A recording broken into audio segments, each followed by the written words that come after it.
Okay. So you go. Okay.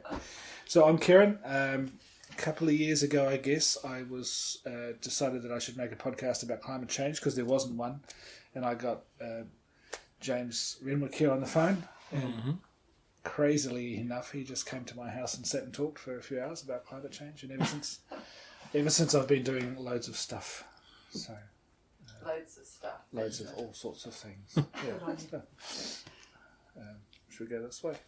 I guess so, yeah. So, I'm James, the crazy guy who came and talked to Kieran those years ago. It's James Renwick, so I'm a climate scientist. Used to be a weather researcher a long time ago at the Met Service.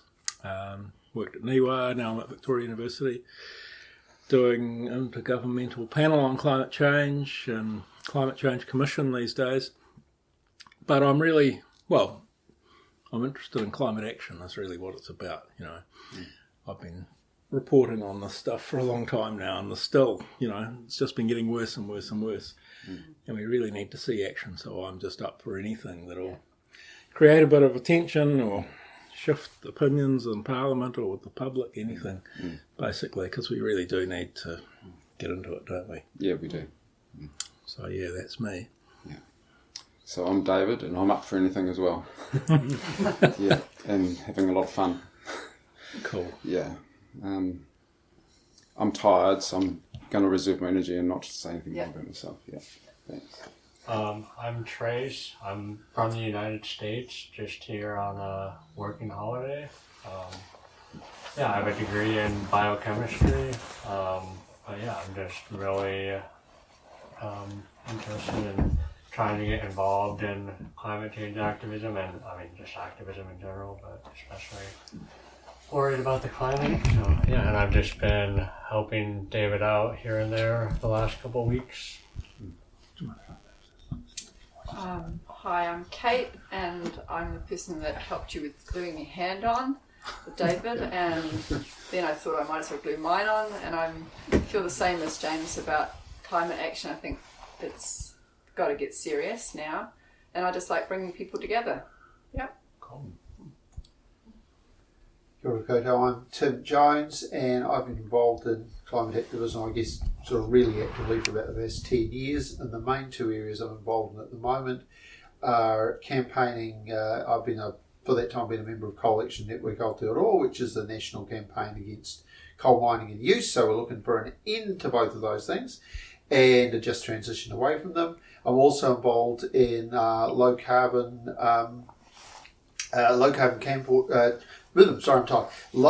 transport campaigning here in Wellington, and I seem to have recently just got hooked into an interesting discussion about the future of electric vehicles. And I'm also a writer. That's me.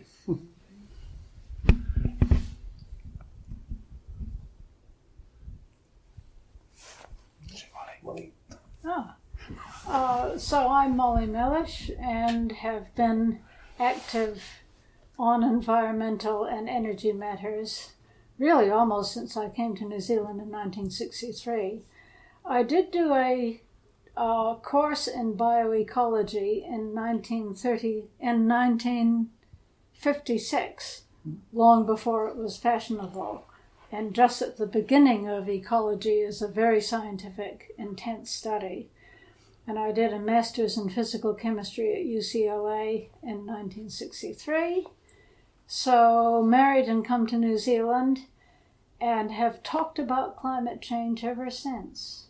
Because I was at Scripps Institute of Oceanography, which was a center for climate science at the time. And we talked about it around the lunch table. And I've been worried about climate change ever since. Thank you. Robin Treadwell, a furious, frustrated and fearful grandmother and retired doctor, and I've been working in our climate declaration for the last 3 years, as well as activism. I'm Kel Mann, did a degree in marine biology a long time ago. In Wellington, I'm Robert's support person and chauffeur. I did spend 12 years in the offshore oil industry for my sins, but I'm kind of interested in how the ocean develops and gets better. Yeah. So I've been hunger striking for 12 days, and it's harder later in the day. So yeah, and I've got this issue with my heart sort of beating a bit faster, which I need to walk really slowly, be careful of strenuous stuff, and I had been putting that down to the adrenaline in the body being more potent on an empty stomach. And but I spoke to my sister yesterday, and she got me thinking, anemia might be the issue, because it is a symptom of anemia. But I have started taking iron supplements just a couple of days ago, and had a blood test yesterday, so I'll find out from that if iron deficiency is the issue. But, yeah, so that's a bit uncomfortable, but it's just all sorts of things, actually. All sorts of little things are starting to happen, like chilblains on toes and one foot, and sudden getting cramps. I've never had cramps I have sometimes had cramps in my foot, but I had a big cramp in my calf muscle this morning.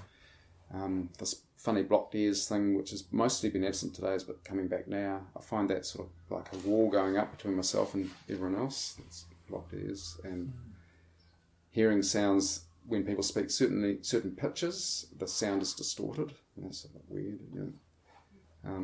All sorts of little things that are, obviously I'm putting my body under a bit of strain.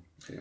So David, just if you cast your mind back to what you imagined it being like, being on the lawn when you were preparing, when you were in Christchurch, and then now compare it to this moment in time when you've been there for 3 weeks. Yeah, it's 3 weeks now. Yeah, it's coming up. Yeah, it's 19 days coming up to 3 weeks. So what's different? What do you think has surprised you, or good things and bad? I was just working so hard with all the networking and planning, I didn't spend much time imagining what it's going to be like on the lawn. It feels, I haven't felt surprised, particularly by anything that I can think of, sorry. I enjoy being on the lawn. I like that we're solid there every single day.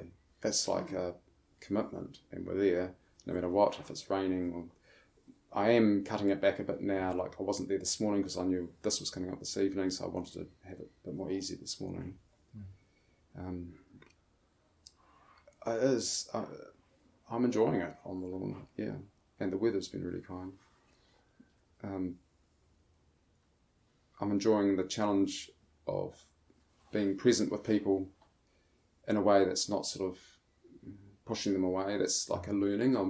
One of my learnings on the lawn is because I feel so desperate about the situation we're in, and the change seems so unattainable, that I want everyone to be waking up now and acting now.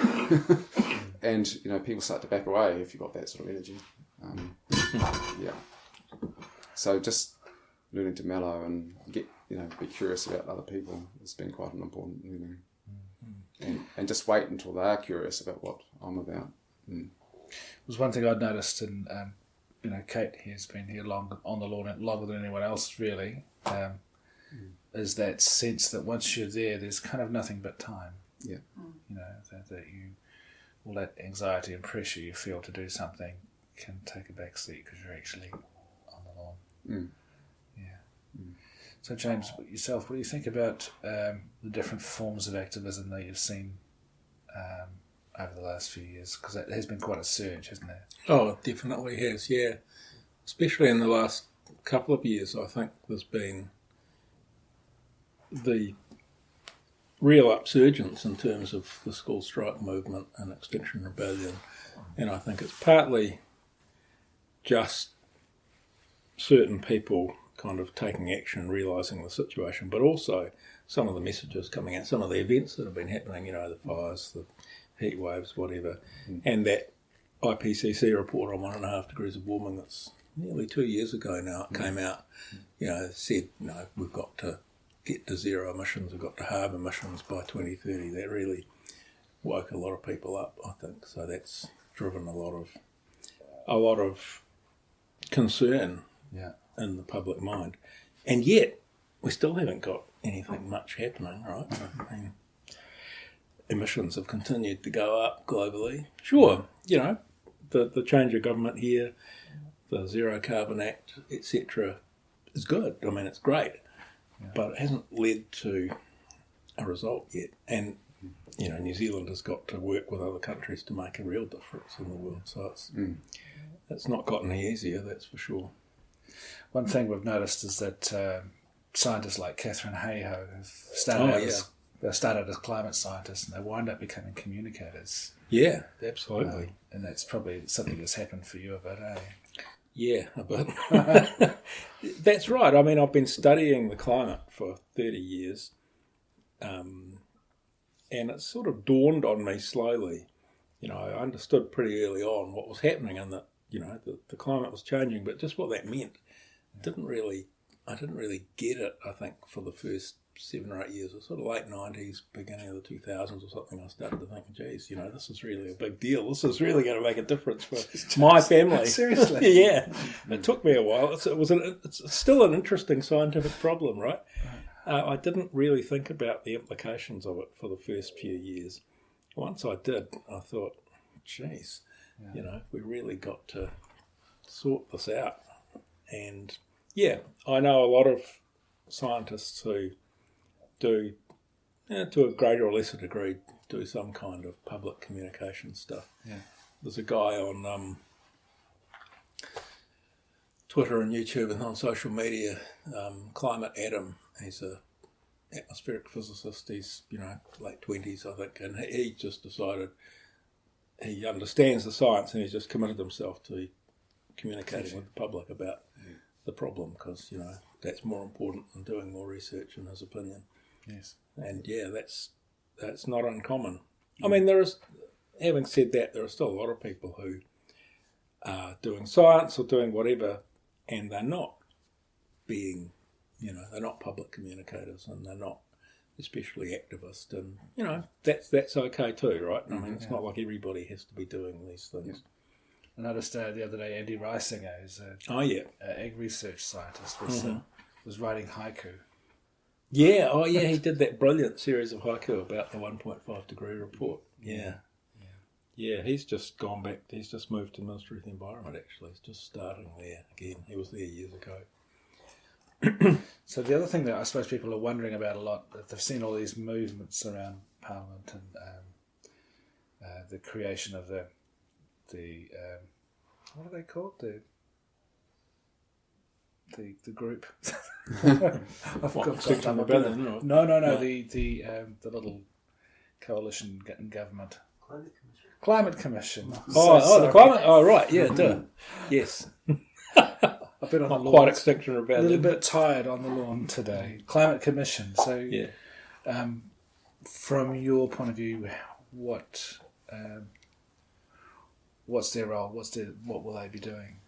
Well, I mean, the Climate Commission was set up as part of the Zero Carbon Act to be the body that advises the government on what to do about reducing emissions. That's their whole purpose, really. Yeah. So the first budget for emissions reductions will be tabled in Parliament next year.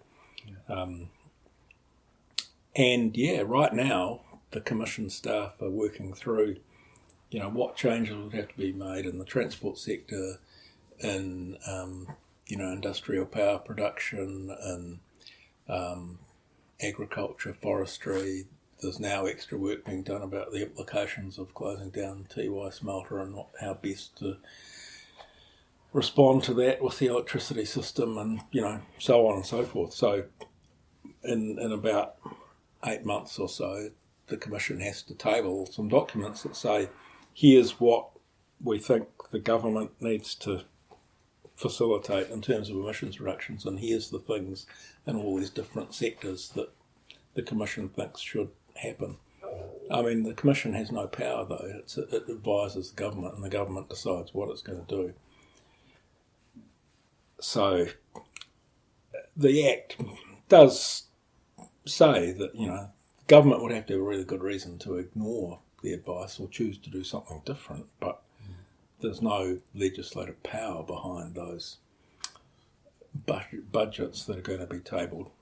But, I know there's a lot of really good people working in the Climate Commission who've got great backgrounds in policy, economics, science, the whole, everything you'd need really, and they're doing really good work. So I think the results that are going to come out of that are going to be really high quality. But what actually happens is down to the political process.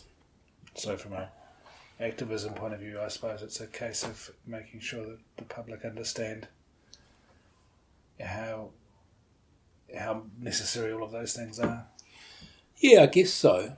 And it's another one of the things that's been affected by the pandemic, that the Commission was just about to launch into its whole media campaign and public engagement in March. Right. And, and it's still in the works. It's about to restart now. And, that's part of the mandate, is really talking to the whole of New Zealand society, anyone who wants to have a say about what should be done. But yeah, it's been a pretty low profile organisation so far, but there's a heck of a lot going on, that's for sure. Do you think maybe we could get like Ashley and Susie to tell everyone? It might be. Does everyone trust them? We've gone through this whole phase where it's like everyone's like, yes, we trust those people. Well, actually, I was talking to I keep forgetting names. Jesse Mulligan on the afternoon show a couple of days ago, and we were talking about what needed to happen around climate change, and and the lockdown and how everyone did their bit was great. And he said, so we should make Ashley Bloomfield the Director General of Climate Change Action. And I said, absolutely. Get on the phone to her now. Yeah, I mean, that's right. He was staring at me like I was crazy. He's already said it. So. Yeah. So we were saying this to each other just before, that when you see people sort of dying in front of you virtually, then suddenly there's action. But with climate change, I mean, that's actually happening too, but it's not so obvious. Mm. And by the time it is obvious to everyone, well, it'll be a bit late to really avoid disaster, I would say. So it's just trying to get through to people that, look, we did this and we were really successful, and it wasn't all that painful actually. How about we try at least as hard to get on top of this? And it's not as though you have to fix the whole problem overnight. It's not. We don't have to cut emissions to zero by next weekend or anything. I think it's something that once you get started, it becomes easier and easier as you go on. Once you start to see reductions, once you start to see more renewables, people really start to apply themselves to innovations and smarter wind turbines or whatever it might be, There needs to be some sense of urgency, though. Well, exactly, yeah, there does. Yeah. Like, I imagine the parallel of the Second World War, like a war footing type of response. Yeah, absolutely. Yeah, I mean, a lot of people have used that sort of expression many times over, and it's exactly right. We need to be applying ourselves as much as we can. And when I say we, I mean the whole, the global economy, the entire world. Yeah. What I've been saying to people is that that my demand is that New Zealand comprehensively ban fossil fuels by 2025. I mean, it's an impossible goal, but I feel that we may already be too late. But it's really hard to say whether that's true or not. The climate hasn't changed enough to, the climate has changed already, and we're already seeing increasing extremes of this and that. The question of when it's too late is a really hard one. You can't, that's right. Yeah. Obviously, the longer things go on, the more change there is. Yeah. The greater the chance that, we'll... So that brings up the climate lag thing that I wanted to discuss with you, because you can't get an exact figure on how big the climate lag is, and if I'm started imagining is, okay, it's like you do emissions now, and you might get some of the effect relatively quickly, say in a decade, but then there's more effect that takes longer, and then there's full effect can take centuries. Yeah, I mean, it depends what you're talking about.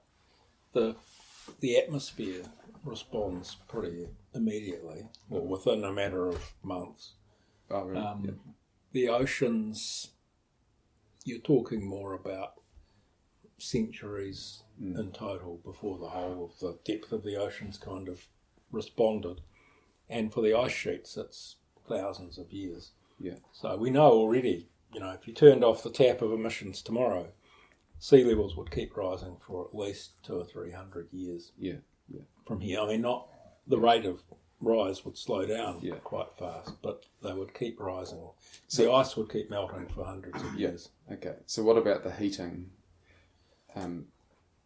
Well, the heating of the atmosphere that's so there's not, things are not in equilibrium right now. But if you stopped emitting, let's say now, then the warming again in the atmosphere, things would come into balance within a decade or so. Okay. You might get another 1/10 or 2/10 of a degree of warming, something like that. Right. And the oceans would continue to warm a little bit, but it's even there.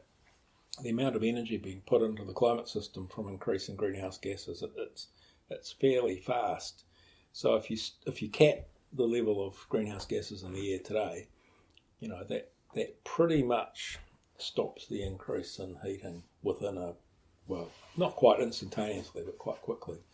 But it's the adjustment through the whole depth of the ocean that really takes time, and it's not as though the ocean keeps getting warmer, it's just that the heat gets distributed throughout the ocean. Okay. So warming that we experience would stop within a matter of years if we could stop. So you have a much less catastrophic view than what I've been expressing to people and feeling myself. That's okay.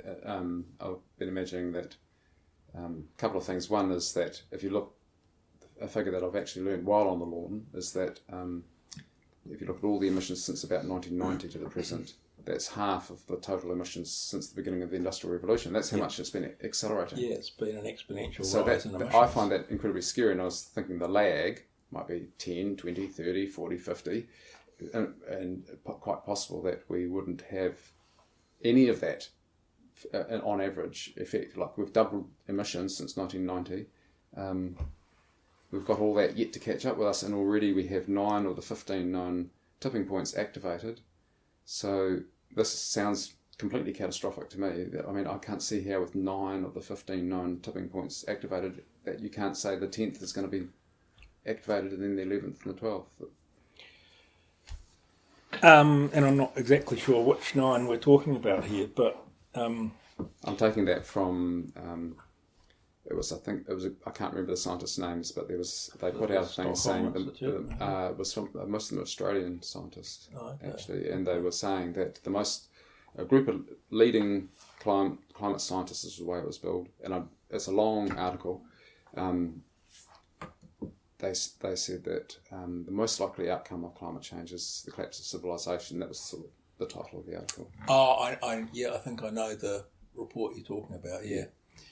And I think it is. If we allow the warming to get, I would say it would have to go beyond 2 degrees. Mm. There was one professor from Australia, and they're saying that if you go past 2 degrees, then you're straight to 4 because of the feedback loops. And Is that Will Stephen?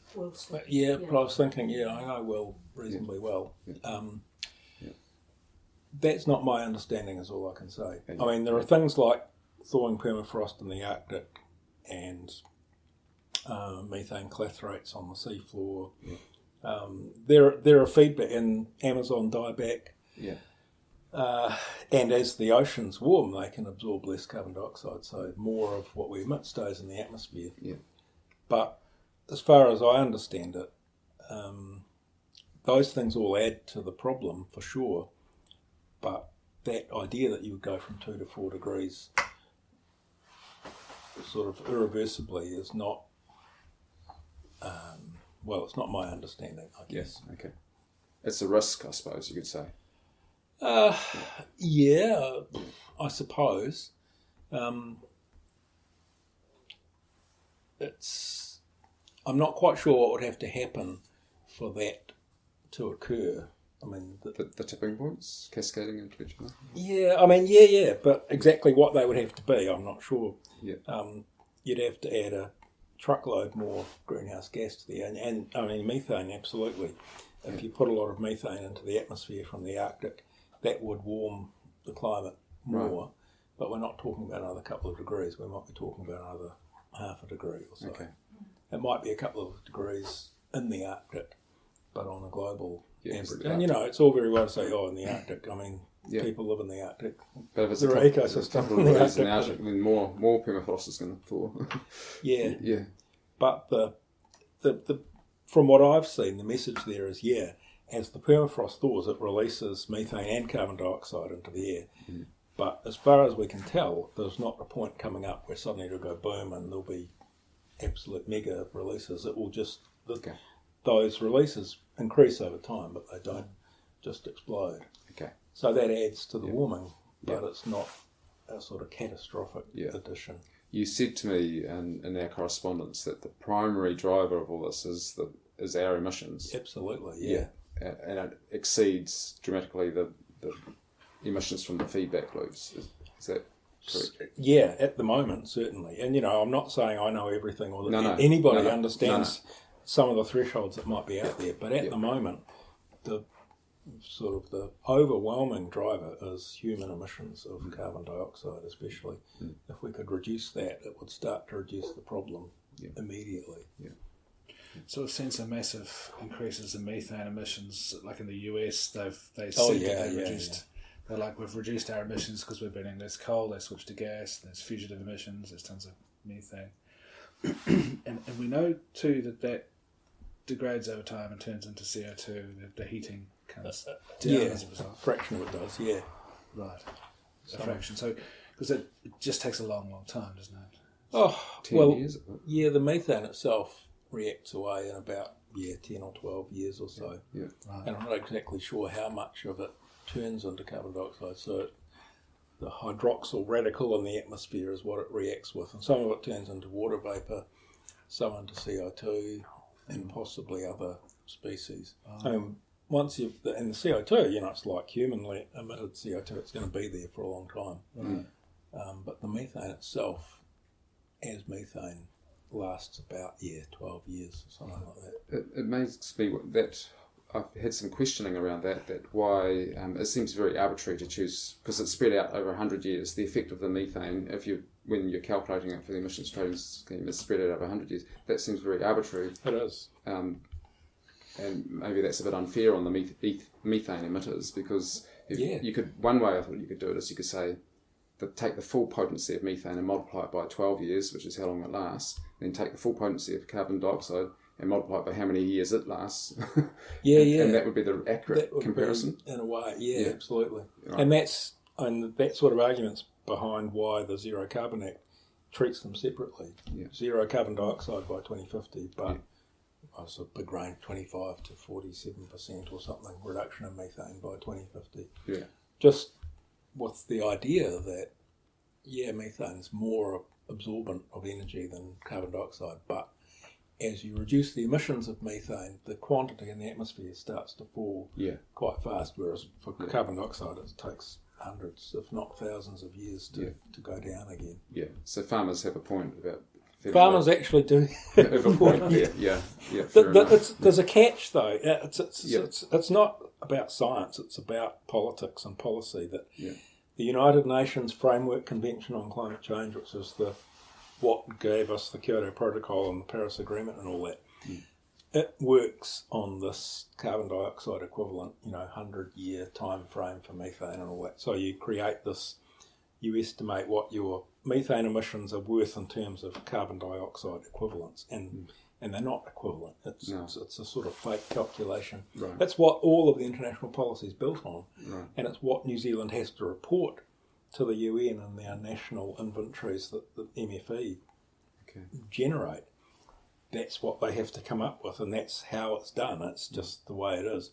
So there's been this interesting discussion inside the Climate Commission about, well, okay, that's what the international thing is, but here in New Zealand, the law says you do this with carbon dioxide and you do that with methane. So how are we going to handle that? And the way they're going to do it is do both. So in the budgets, it'll say, reduce carbon dioxide by this much, reduce methane by that much. And when you put it together according to this formula, here's what it means to the United Nations kind of thing. Yeah. And I think that's not a bad way to go. And some other countries are starting to do that. So how much longer this 100-year horizon lasts, I don't know. But it is a bit of an illusion, really, to try and treat it that way. Yeah, cool. So what do you think have been the most encouraging things that the recent government's done for reducing emissions? Yeah, that's a good question. When the reality is, the current government hasn't actually managed to get any emissions reduced, I don't think, not yet. Okay. But I think back to, say, 5 years ago, there was the thought that there might be a law that says we've got to get to zero emissions by 2050, that there might be a body that's actually looking at this, and there might be talk about subsidising electric vehicles or whatever. Would have seemed a bit of a fantasy. We're not doing it to go back far.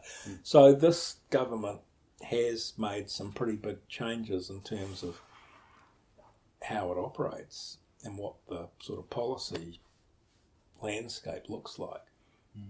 But, the bottom line is we need the emissions reduced, and that hasn't happened yet. I think they've set the stage for it. And, look, I don't know what goes on inside the building over there, but you certainly get the vibe that New Zealand First haven't been especially helpful as a coalition partner. So if at the election they go west and it's just Labour and the Greens, I'm hopeful that some of these things might get a real kickstart, like taxing gas guzzlers to subsidise electric vehicles, like subsidising more solar panels and home insulation, or all those things that we know will make a difference. So I hope that in the next year or two we really start to see some action. It's all been scene setting so far. One thing that did get to happen, which will take a while, I suppose, is massive investments in rail. Yeah, and that's good. Investments in rail, investments in public transport generally, and renewably powered. And all of that, transport is one of the big issues here. You hear about cows a lot, and sure, I'm not saying that the way we do agriculture is great by any means, but the big growth in emissions, and especially carbon dioxide, has been in transport, and mostly, private transport, us lot driving cars. And I think, there's some relatively straightforward things that could happen there. You give price signals that say if you buy a Nissan Leaf, we're gonna give you a bit of support. A lot of people would find that quite appealing, and an investment in charging facilities and all of that kind of thing. It's not like we need to invent new technology. It's pretty much there. And if you buy an electric skateboard, then you're going to get even more support. Or an electric bike, which I've got outside. We'll give you the electric bike, in fact. Well, and you think about that. How much would it cost to give every person in New Zealand an electric bike or electric skateboard? I mean, it would be quite a lot of money, right? But it wouldn't be, compared to the national budget for health or whatever, it wouldn't be that vast. No. E-bikes have certainly been an unexpected revolution. Exactly. Massive changes. Because electric cars do actually have quite a reasonable carbon footprint still. Their manufacturing. Indeed, they do. I mean, there's electric vehicles and electric vehicles. Are we still running? Right. It just stopped for a new. Oh, okay. Yeah, I saw something in the paper the other day that they reckon that in the last 12 months, bicycle use in Wellington had gone up 40%, mostly because of e-bikes. Yeah. And it's gone from 1% to 1.5%, but still, it's still quite a big deal, I think. Yeah. And that could be capitalised on. It's a really good story from a citizen-led activism side of things. We've got Tim in the corner over there who's been campaigning for better transport use in Wellington for a long time. But looking around Wellington, I can think of loads of people who have been really busy, like Isabella Cawthorne and Katerina Gutierrez, and just loads of them just chipping away and trying to get people to look at the city differently. Yeah, and there's some great examples from overseas, and I think the lockdown has helped, big cities in Europe where they've just kind of turned a lot of roads into pedestrian and cycle only, and, hasn't crashed the city or killed the economy or anything. It's actually been good. And I think it just takes a bit of courage, a bit of vision. There's quite a backlash, from the average person against this. Yeah, that does seem... Well, I suppose so, David. Yeah, I wonder, I'm just thinking of talking to my neighbour about the fact we've got a cycleway that's just near my place, which is a road that's the speed limit's been reduced to 30 k's per hour, so it's friendly for bikes, and it's they've put several of them through Christchurch City, which is fantastic. Yeah, okay. Just narrowed the road down. It's shared cars and bikes. Okay. And you talk to the neighbour. It's council. No one's going to use it. Yeah, right. Yeah. And I wonder. I suppose, I don't know, the majority of people like that, I don't know. No. But there is that resistance, and I suppose there's always a resistance to change. Yeah. Whatever the change might be. That's right. Can I go back to talking about, the stopping our emissions and carbon zero? So what I've been saying to people is that we need to stop talking about carbon zero, we need to talk about drawdown of carbon. And the reason I say that is because the Holocene, which is this sweet spot in the climate, was at 280 parts per million for 11,000 years. Yep. And that allowed civilization to rise, allowed agriculture to happen. Yep. So surely going past 280 is dangerous. I mean, I know 350, there's that figure 350 is put as the safe level. I don't know how they work out 350 as the safe level if it was 280 for 11,000 years, and that's when we had stable climate. But we're at 415 or whatever it is now. This is another part of my seeing it as a catastrophe, whereas I hear you being a lot milder on that. Okay, we just need to stop, and we're at 415, and we'll just carry on at 415. I'm not saying it's not a catastrophe, right. but I guess one thing I do like to stress is it's not a runaway either. It's not as though it's going to go 2, 3, 4, 10, boom. Right. We are causing the change to happen. If we stop emitting, then the climate would stop changing fairly quickly. Right. So it would become stable again, but stable at a different climate, at 350, and I don't know how that 350 number was come up with. No. But whatever the level of carbon dioxide in the air is, the climate will stabilise. It might stabilise at a climate where there's no ice on the planet. But wasn't it in the geological record that the Holocene is this unusually stable period of climate, and prior it was ice age or warming ice age, there was a very unstable climate. So aren't we heading for an unstable climate? Well, we're still in what drives that cyclic ice age cycle is the way the Earth's orbit around the sun changes and the tilt of the Earth's axis and all that jazz, and that hasn't gone away. Okay. That's still happening. Yeah. And it was happening, these ice ages we've had, as we know them from the past record, have been going on for about 2.5 million years, but for a very long time before that, there weren't ice ages. Right. But, this whole business with the Earth's orbit and everything, that's been there for a very long time, probably forever. But the thing is, and it's something I only realised since I started doing IPCC stuff, and I actually learned some things about other parts of the climate system I didn't know about. Yeah. That mechanism, the so-called Milankovitch cycles, the shape of the Earth's orbit changes gradually over thousands of years, etc., etc.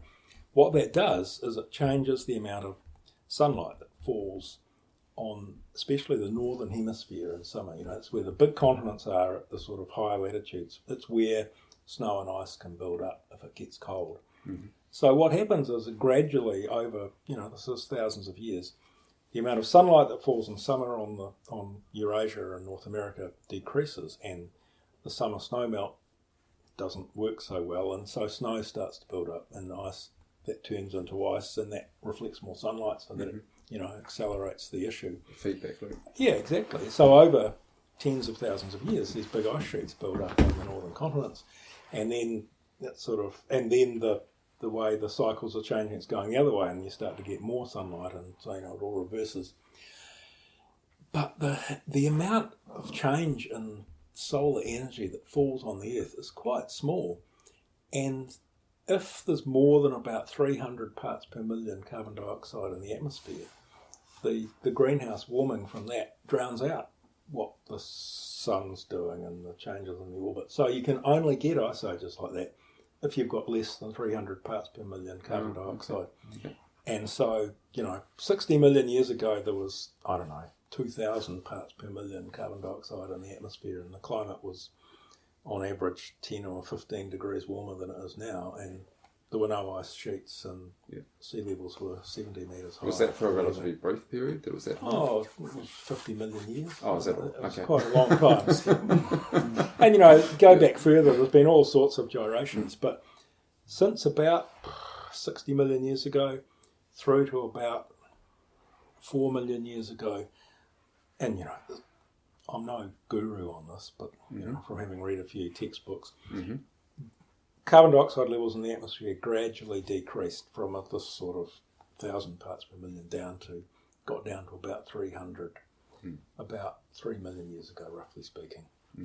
And once it got down to that kind of level, the Earth was able to feel this effect of the change in the orbit, and it got into these ice age cycles about 2.5, 3 million years ago. And as far as anybody knows, we're now out of that cycle because we're at 415 parts per million. So it's going to be however long it takes to get back down to 300 or less before we see ice ages again. So there is the argument that one of the reasons the Holocene has lasted so long is that actually human activity started affecting the climate when agriculture started.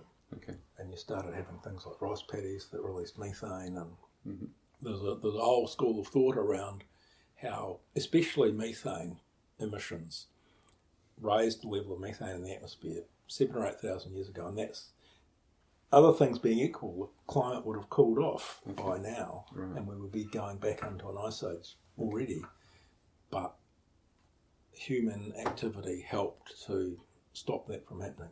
We were the good guys, right? Well, in a sense, yeah. And I don't know if that's really right. It's one of the theories around as to why the Holocene's lasted so long, because the peaks in the ice ages have been variable length. I think about 500,000 years ago there was an interglacial that lasted quite a long time, but even then it wasn't as stable. It's just that's been the feature, that global temperatures have hardly changed for 10,000 years, and that is pretty unusual.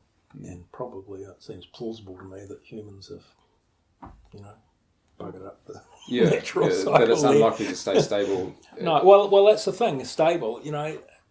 Even through the ice ages, at different times, you could say the climate was stable.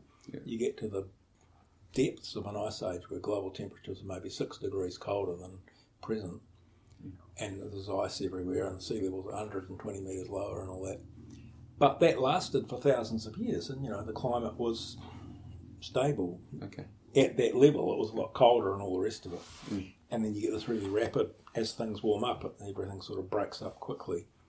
And then the climate would stabilise again at that 280 or whatever, 300 parts per million CO2 for a few thousand years.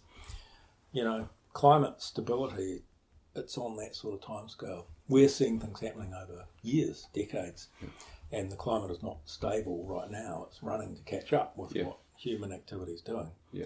But it can, if we stop pushing it, then it will it will stabilise relatively quickly. So you do or don't agree that we should be drawing down from where we're at now? Oh, I do, if we could.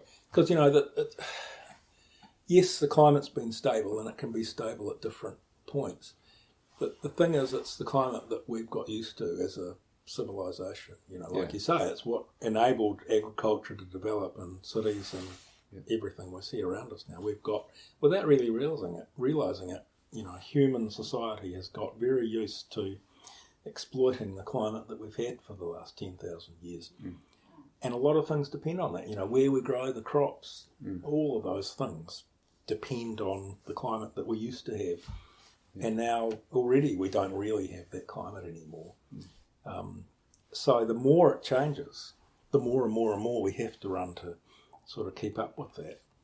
And it's not as though you can't adapt to everything. You can't take the wheat fields in the Midwest of the US and put them on Greenland or Antarctica, because you need a little bit more than just sunshine and temperature. The soils and all the rest of it, it just wouldn't work. So if we end up pushing the agricultural belts too far away from where they are now, yields are going to go down, and you know the story, I'm sure. We get into big trouble pretty quickly, basically. Yeah. But you could still, let's imagine we got 3 degrees of warming this century, which would be catastrophic. But the climate could still stabilise at that level. 3 degrees. It would be a climate that, would not support the population we've got now. Yeah, that's what you mean by catastrophic, is that we wouldn't be able to grow the crops to feed the population. Yeah, and that would be one of the main problems, because, a lot of people would starve, and a lot of people would shoot each other to get You can the food actually that's survive there. quite long without food. Well, so I believe. And not trying to disparage what you're doing. And in fact, I really admire what you're doing, David, and I really acknowledge Thank you. your stand. But it's really hard for people to extrapolate from what an individual might do to all this talk about global food shortages and famines and people dying. It all sounds like science fiction to most people, because they don't see it. They look out the window and they don't see it happening. Normal. I've just lost a battery. So it's that's the catch, right? Yeah. If you study the situation and really understand how dependent we are on the climate for everything, and just how quickly things could change, then you get it. But most people, most people don't want to think about it, do they? If it wasn't my job, I don't know how much I'd be thinking about it. Yeah. It's is it just human nature to? Are we just not adapted to dealing with problems like this? I don't know. It seems that the problem is so big and overwhelming, and the solutions needed are so big and overwhelming as well. People say, if you say to people we need to stop using fossil fuel, they just say you're crazy. How can we do that? Yeah, and yet we've had sort of modern civilization, you could say, in a way, for 10,000 or at least 5,000 years. Yeah. For 4,800 of those years, nobody was burning fossil fuels. That's it's right. not as though it's But they absolutely cut critical. down an awful lot of forests. Yeah, you're absolutely right, Molly. Yeah. Use of resources, exploitation of resources has been going on for a very long There weren't all time. that many people to cut down all those Yeah, and forests. that's the other thing that's happened. Yeah. Yeah. But medical advances, all the rest of it. Global population's exploded in the last couple of centuries. Yeah. The way I see it is that if we were to comprehensively ban fossil fuel, and somehow by some miracle New Zealand would do it, and then somehow by some miracle the entire world would do it, what we're talking about is a massive economic degrowth. And at the moment, it's like the middle class and the wealthy in particular, we're partying away the future of our children. Yeah, basically, yeah. And that's another thing, growth, or especially in economics, we've got to get away from that model. Yeah. And that's, I say that in some form or other nearly every day. Yeah. And yet I've lived my whole life in a growing economy. Yeah. And I don't actually know what a circular economy really looks like, what it would feel like. Yeah. And if you can't imagine it, then maybe you can't do it. I don't know. I think that's one area where we could do with an awful lot more that's public right. discussion. And somehow to make it not that that certain people more vulnerable end up getting hurt by that we do it in a way that's fair and equitable and looking after each other. Yeah. And I think that's really important, because in all of these things, it's always the people with the least get hurt the most. Yeah, exactly. Yeah. And can we stop that? Can we get away from that? Yeah. Can we really do a just transition? Yeah. I'd like to think so. Yeah, me too. It's sort of like the devil we know, which is the way we live, Yep. is better than the devil we don't know. You know, Which people is are afraid of the unknown. Always. We can show them what that would look like. We can explain it to them in ways that they can understand. Ways that all of us, I mean, I don't understand it. I don't know what it would look like with no cars. I mean, I'm scared that I won't be able to do stuff, you know. Right. And where will I get my coffee? You know. Yeah. I mean, exactly. These are the sorts of things that we all think about. Yeah. So it's not about so much telling the apocalyptic story of why, you know, we might all burn pretty soon if we're not careful. It's more about what could the future look like? What's, you know, what can we actually work towards rather than what is it we're avoiding? And I think, painting those pictures of what the future economy and the future of transport and work could actually look like, I think it'd be quite inspiring. At least I hope so. Well, that I'm quite wedded at the moment to telling the apocalyptic story. Oh well, so am I. Because I think not enough. Have you read David Wallace Wells' stuff? You know, the Uninhabitable Earth. Yeah, no, but I've been told about it. Yeah. I mean, he wrote this article originally 3 years ago, and now it's a book.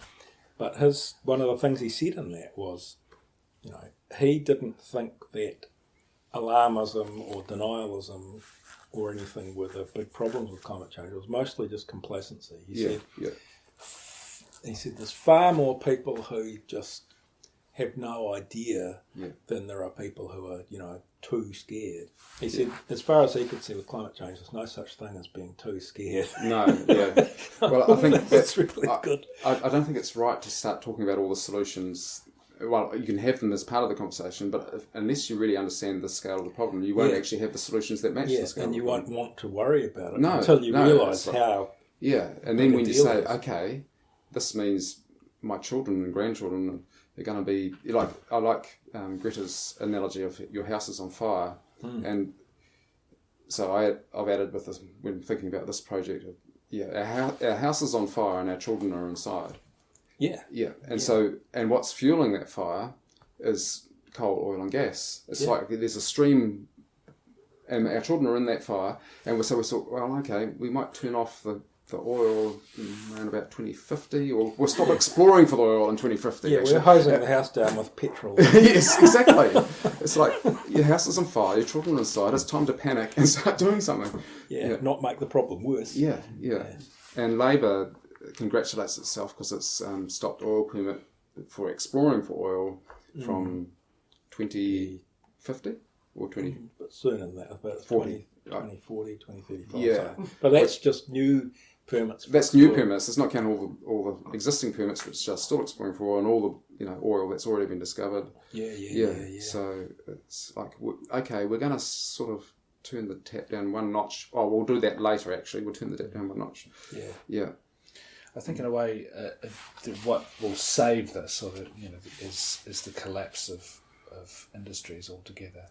We're looking at the collapse of the coal industry now, and it can't collapse fast enough because Adani is still trying to build. But if the bottom falls out of the coal market, that's an awesome sign that there'll be a tipping point, if you like. Yeah, I think so. And we've seen market analysts, I think it was on CNN, talking about the oil market, saying just forget it, it's stuffed, it's gone. So there are, from Wall Street, there are some indicators that the bottom could fall out of the oil market, and there's been sort of changes during the COVID crisis and whatnot. But there's always going to be a market if there's got coal burners somewhere or cars that need petrol to run. There's always going to be a market for that. But I do think probably a lot of these economic indicators are really the biggest hope we have. Burgers are another thing, right? So the top 10 fast food makers in the US all have Impossible or Beyond Burgers now. You've all got a choice, but that burger is probably around the same price as a normal burger, maybe a little more. If even a small price on carb, it could bring the price of that burger down.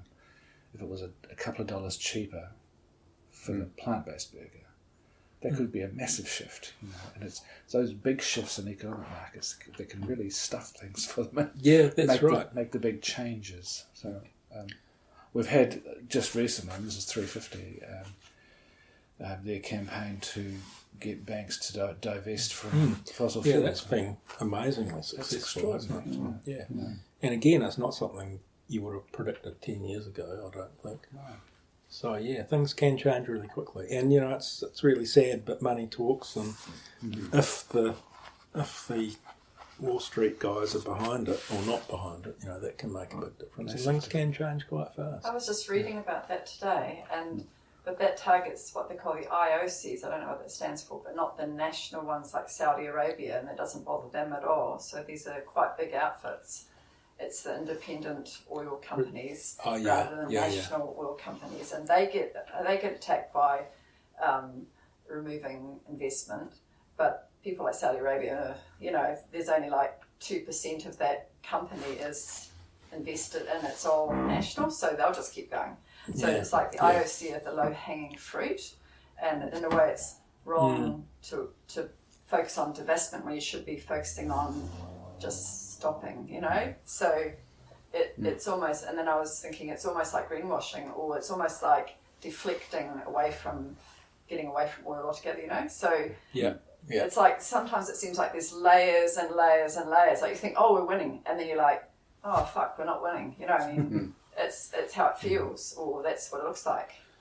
Sometimes the new solution has to be so much better than the existing that it's crazy. Like it's cheaper for example, to create renewable electricity from scratch than it is to keep funding a coal plant. And that means it's become ridiculously better. So much better. But maybe those are still the big solutions. But just a couple of questions, James, when you have a moment. One is a comment on energy descent, which is something we've been talking about in the OCD group. And the second one is, how do you think we as activists in New Zealand could target our energy to the best effect? Sorry, I'm just letting my wife know. Yeah, sure. I was a bit late catching the train about half an hour ago. But Sorry. No, it's all good. Particular messages or particular actions. I'm probably going to get a call shortly from my family, so I'll just turn the sound off. Don't disturb this. Yeah, that's a good question. How, I think we should definitely be working together, and that's a little bit difficult because we all have different focus, but because it's New Zealand, it's not actually that many of any of us, So we all got together for a march last September. We're possibly all going to get looking. School Strike seems to think they're getting a march going for September, which would be excellent. Yeah. But how can we pool our resources, and what should we focus on? Turn this off, it's probably getting hot, isn't it? Good point. Yeah, good question. Save energy. Well, yeah, saving energy, and that's what you're asking basically. Well, my understanding of energy descent is that it's actually taking more and more energy to get each unit of energy, whether it's right, The embodied energy issue is actually very strong and is escalating. The more energy we use, the more embodied problem becomes a problem. Yeah, that's right. You just dig yourself a bigger and bigger hole all the time. The unconventional oil story, where it used to be cheap to pull some oil out of the ground in Texas, but now you've got to go to Canada and take it out of some sand, and you spend far more energy to do that, or fracking, but also building, windmills or But the wind turbines photovoltaic. actually have even cells. more embodied energy in it than some of the tar sands types of things. Really? So we have the whole oil thing, and it goes down, and it kind of merges with wind has maybe an 8-factor embodied energy. Okay. And then you get down to solar, and it's even worse. It takes quite a lot of embodied energy to build a solar panel. You're still positive. Right. Then you go to ethanol from corn, and it starts getting negative. Right. Yeah, It's sort of yeah. crazy. Yeah. So we're looking at a low energy future, however. Or maybe lower than present, yeah. And I mean, the whole rise of neoliberal economics and consumerism and just, burning stuff for its own sake really is what that's about. It'd be good to get away from that and just be more efficient, and doing really prosaic things like having well-insulated homes and, not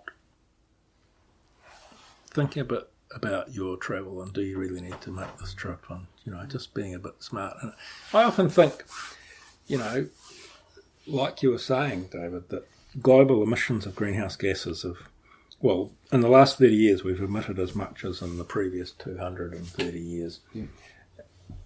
And if you could go back to the emissions as they were in 1990, that would be roughly halving, or not, something close to that. You would halve global emissions approximately if we could go back to where things were in 1990. And I'm thinking, we're not talking about living in caves. 1990 was reasonably civilised, as I recall. 1990, Sure, that the other side of that is there's more people now, right? Yeah, So part of the increase is just population increase. and it's also the third world trying to catch up with wealth. So Yeah, it's that's still right. come back to the overconsumption of wealthy and middle class. Yeah, absolutely. And, given that countries like New Zealand have profited hugely from fossil fuel burning, basically, we have no moral right to tell Absolutely not. Sub-Saharan Africa you're not allowed to do this. That's right. So how do you deal with that? Or can the countries of the world work together to help improve the lot of the less developed countries without bumping up emissions? I think we need to become poorer, but we need to see poorer as something positive, in fact. Yeah. In fact, we have, when we had lockdown, that we had more time with our kids. We could hear the birds singing and, a simpler life. So getting away from that purely economic view, you're better off if you've got more stuff, basically. Yeah. And that's really come to the fore in the last 30 or 40 years. And it has changed people's thinking, I'm sure. But it's hard to give up your privileges, isn't it? Yeah, it is. Especially if you don't understand the value. I mean, with the lockdown, I think everyone thought they were doing their bit and they were going to save themselves and their neighbours, and they did, and we did. But it's harder to understand that, or it's just not so obvious with climate change. It was amazing after a few weeks of lockdown to just walk around the city and see everything so quiet, and to go, well, I guess all of those things didn't need doing then, did they? Well, right, yeah. Most of the stuff we ran around and did wasn't even needed. Yeah, I think that a lot. I seem to be very busy in the job I'm in, and everyone I work with is very busy. And I say to people sometimes, well, what exactly, why are we all so busy? What is it we're doing? How are we making the world a better place? Just remind me. Oh, God, if you have to ask that question, what does that leave the rest of us? Well, rhetorical question, but a lot of work life is kind of busy work, isn't it? Absolutely. Pushing paper or doing whatever. Yeah. But as a society, we've kind of painted ourselves into this corner almost. That a lot depends on all of that carrying on. I mean, that was the other thing about the lockdown. It did show that there's a lot more to life than going to work every day. But a whole lot of stuff depends on us all going to work every day. All the... What sort of life are we having, though? That's the thing. It's supposed yes, wasn't it supposed exactly. to be less stressful, and wasn't it supposed to be easy and convenient? But now most people spend their life scurrying from work to pick up the children that they hardly have time with, that they don't know what to do with because they aren't around them much of the time, and then going home and then just managing to keep on top of things and going back to work the next morning, and it's all very frantic. And that's the thing about lockdown. We all had some time to just enjoy being a family, or maybe not enjoying it, but to be. But we had to do it, right? Yeah. And so everyone got to experience it, which I think was great. And people were out on the street walking with their family and doing things that they might do once every holiday, twice a year, or whatever, and playing games with their kids at home, and maybe reading a book, maybe doing the craft thing that you've had stuck in the cupboard for the last 10 years, I don't know how many people did that, but I certainly did. And a lot of people did. Yeah. Yeah. And they really, I think a lot of people found a lot of sort of almost healing to be out of the rat race. I'm sure you're right. And then now we're back in it. It's just started again. Yeah, the train was get absolutely away packed from this morning with people. Yeah. I'm sorry to do this, but I'm going to need to wind it up in the next 10 minutes or That's something. cool. So activism. Hey? Activism. Focus. You've got your hand up, Molly. I would like to return to this energy descent, which is something which our climate declaration has been very much researching and concerned about. It seemed to me that the COVID crisis was something which tells us a lot. Because when New Zealand responded, when the reproduction number was still quite small,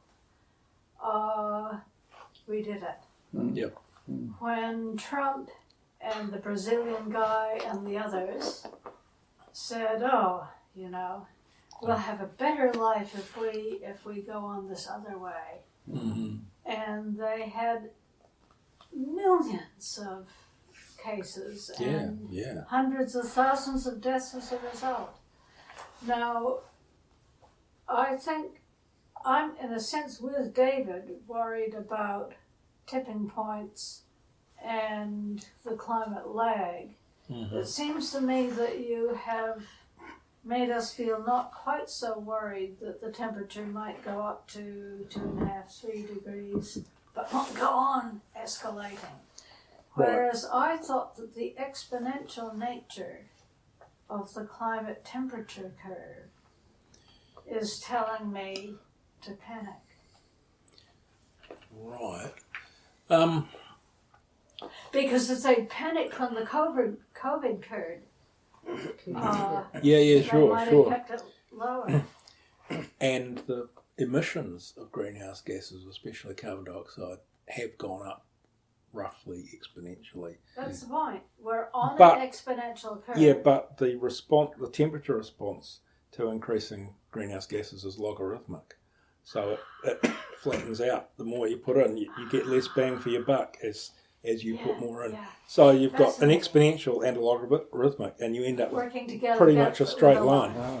So the temperatures are going up. It isn't linear completely because the emissions have been going up so much faster. It's pushing things harder. But so you say the climate response is to CO2 levels is logarithmic. It is, yeah. Oh, that's very well known, yeah. I didn't know that. Okay. I'll tell you all about it another time, David. So basically, it's that thing that the more you add, the more work you've got to do to get so the curve goes flat. Yeah, it saturates kind of thing. That's and all the denialists say, it's already done that. You're barking up the wrong tree. It's not a problem. Of course, it is a problem. It's good news that it's logarithmic, because if it was even linear, we'd be in the shit.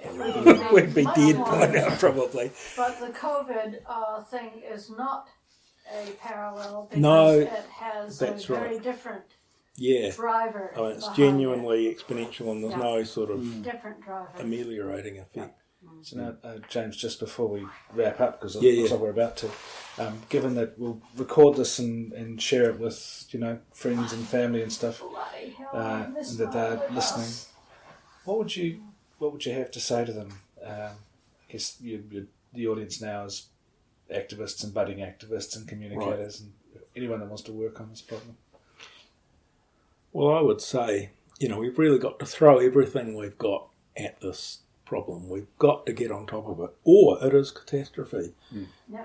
You know, human civilization will collapse if we don't stop climate change. This century, basically, the next 20 or 30 years would be good. So anything anyone can do to help fix this is good. I'm not saying everybody's Greta Thunberg or everybody's, Albert Einstein or whatever. Find your own path, but, take it seriously and look for ways that you can help your community or your school or whatever, or your politicians, your government. Take more action, then, that's great. So, and I guess I would say hope for I don't know about a better future, but hope for a future that's going to be livable for everybody, really. We've got to, if we lose hope, if we just despair, then it's game over, in my opinion. I don't know how bad it's going to get, I really don't, but, I think we've all got to work as hard as we can to cap the damage as quickly as possible. So whether that's, understanding science or becoming a policymaker or running a co-op in your neighbourhood, whatever, I don't know. But we've certainly seen, prior to the last election, Bill English said he didn't think Kiwis woke up thinking about climate change. We know they do. And we see hundreds of them all the time doing stuff, so that's encouraging, right? Yeah, I think, things are changing. Public opinions and even political opinions are changing. Not as fast as I want to see them changing, but they are changing. We are seeing a response. And it's that thing, I don't know how bad it's going to get, how many more disasters we're going to have before we really see action. But I hope the action comes before it is too late. Well, I've called you the Jethro Tull of climate change before because you're okay.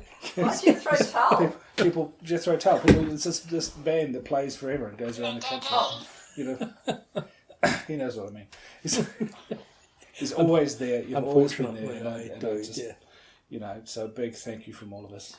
Oh, my pleasure. We've got Hannah and... Hannah and Julie on the phone. Hannah and Julie. Say hello. Hi, Hannah and Julie. Hi. Fun over there. Hi. Thank you for sharing David. Yeah. This is James Renwick, who's hello, Hannah. Hi, Julie. A professor at Victoria University who's been talking to us about the science tonight, giving up half his Friday evening for us. Yeah. Very nice. I hope his wife's okay with it. I think she'll be fine, actually, yeah.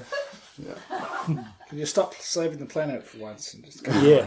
I'll ride my e-bike to the station and get on my electrically powered train to go home. And Just so we don't live in Masterton, right?